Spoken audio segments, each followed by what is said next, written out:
A crossbow bolt shattered my kitchen window while I was buttering toast. I didn't flinch, just blinked at the broken glass on my plate. Most people panic when death knocks unannounced. I chewed, swallowed, then stood, slow and silent, tracing the bolt's entry path by instinct. 45-degree angle, close range, no wind correction, rooftop. I retrieved my Glock from the drawer beneath the spice rack. Cinnamon still clung to the barrel. Sarah had baked last night. I stepped outside barefoot. Cold concrete against my soles. No sirens, no neighbors peeking, just silence. And one set of boot prints on the sidewall, leading to the Simmons roof next door. I climbed, smooth, controlled, and there he was, Jake Simmons, dead before he saw me. No hesitation, just breath, then silence again. His phone buzzed as his body hit the tiles. One message, one line, from her. "Is my loser husband finished?" I stared at that message until the screen dimmed. Then I typed back. "Target eliminated. Meet at Pier 7 for payment." I needed to see her face. Sarah, my wife of 7 years. My partner. My best friend, she used to say. Now reduced to this, short texts and assassination requests. Like I was a problem she could outsource. When she arrived at Pier 7, she wasn't alone. She came with him, Tom, her work husband. I always hated that phrase, always hated him. But she'd smile when she said it, so I swallowed the bile and played along. They walked up to me like nothing mattered, like I wasn't a living man but a dead loose end. She wore the scarf I bought her last Christmas. "You handled it?" she asked. I nodded, looked at Tom. He smirked. She reached into her purse. I leaned in. "I know everything," I whispered.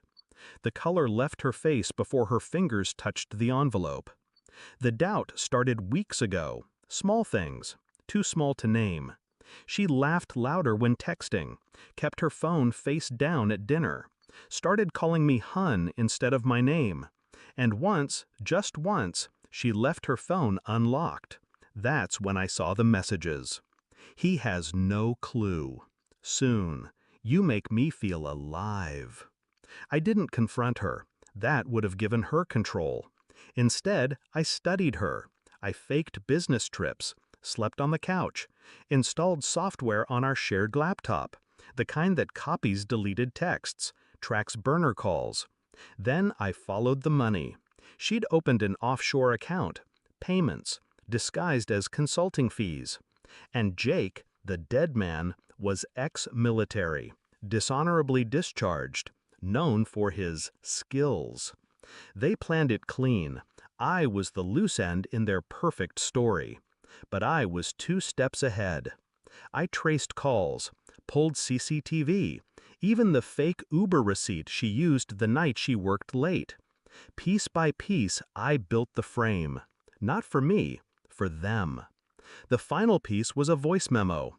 Tom, drunk, sloppy. "He'll be gone soon. Then we're free. He's just dead weight, babe. I can't believe you married him." Sarah giggled in the background. I saved the file, burned it into 5 USBs, labeled them Truth. Then I waited. Tonight, when she showed up at Pier 7, pretending she didn't recognize me under the low light, I handed her the envelope. She thought it was money. Inside, 1 USB, and a note. "Play me."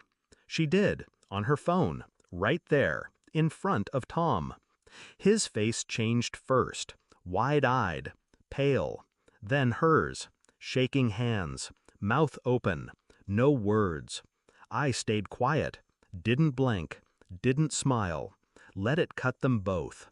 No blood, just silence. Tom turned to her, voice cracking. "You said you deleted it." She slapped him. Denial turned to fury. Guilt turned to blame. Predictable. They tore each other apart on the pier. I watched, then handed them a second envelope. Sarah looked at me like I'd pulled a gun. "I filed this morning," I said. Divorce, with proof attached. Tom tried to speak. I raised a hand. You're unemployed. She just committed conspiracy to murder. Good luck affording a lawyer. Then I walked. Not fast, not triumphant, just done. Behind me, I heard her cry. Not for me, for herself. Good I didn't go home. That place was gone the moment the first lie slipped from her lips. I drove out to the hills, parked, watched the sun rise without blinking. I felt nothing. No rage, no sadness, no love. Just air. The kind that fills your lungs after drowning too long. She thought I'd break, that I'd die quiet. Instead, I watched her world collapse. Calculated, clean. And now? Now I start over, one breath at a time, one truth at a time, one less liar in my life. She wanted me gone, so I vanished, just not the way she hoped.